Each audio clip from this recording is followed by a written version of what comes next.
ঠাকুর একদিন রাস্তা দিয়ে, আমি এটা ছড়ি গল্প বড়মের গল্প। ঠাকুর একদিন এরকম রাস্তা দিয়ে যেমন আমরা হেঁটে হেঁটে যাই সেরকম ঠাকুর যাচ্ছে। তারপর একটা ছেলেকে দেখি বললো যে, বাবু তুমি এখানে কি করছো? কি করছো তুমি এখানে? বলছে আমার মা ওইখানে জল আনতে, আমার জন্য, তাই আমি এখানে বসে আছি। ঠিক আছে, আমি তো তোমার মাকে একটু খুঁজতে যাচ্ছি। তোমার মা কোন দিকে আছে? তোমার মাকে আমি আনছি। তুমি কবে থেকে বসে আছো? সেই রবিবার থেকে। রবিবার থেকে? হ্যাঁ, রবিবার থেকে বসে আছি। ঠিক আছে, তোমার মাকে আমি তুমি কিছু খাবে? বললো না, আমি মা বলেছে কিছু দিলে আমি খাবো না। না তুমি খাও, আমি ঠাকুর।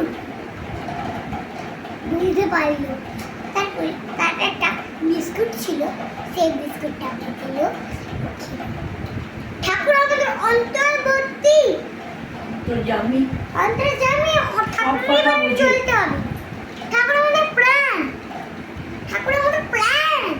তোমরা বুঝতে পারো না, যারা দীক্ষা নাওনি তারা একদিন গিয়ে দেওঘরে দীক্ষা নিয়ে আসবে।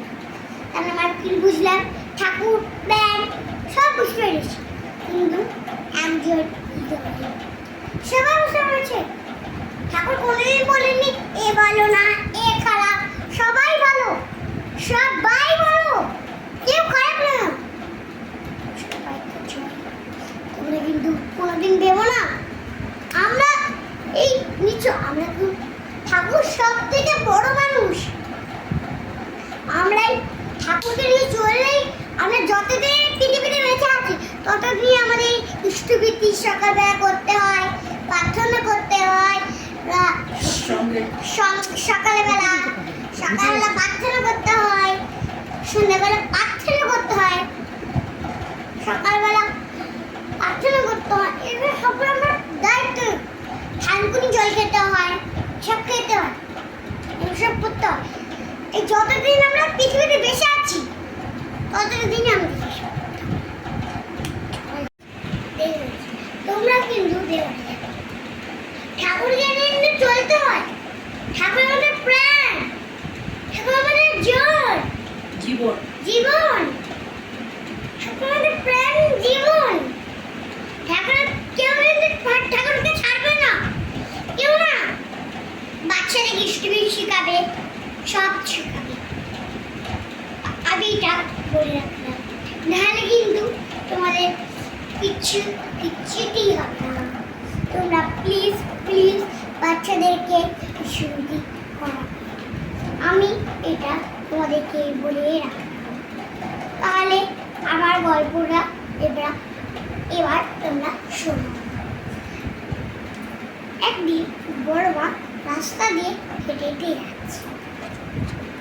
ঠাকুর তার একদিন বড় মা হেঁটে হেঁটে যাচ্ছে, গিয়ে একটা গরিব ছেলেকে দেখেছে।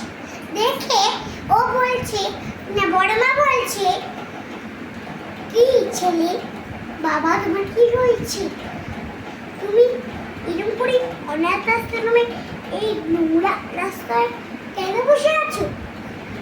বললো যে ছেলেটা, হ্যাঁ আমি বসে আছি আমার মায়ের জন্য, আমার মা এখানেই আছে। কই তোমার মা? বলছে ওই দিকে। বড় মা দেখতে পেয়ে, কিন্তু ওই ছেলেটা দেখতে পেয়েছে কিন্তু বড় মা দেখতে পাচ্ছে না, কিন্তু দেখতে পাচ্ছেই না। অনেক কষ্ট করে তার মায়ের কাছে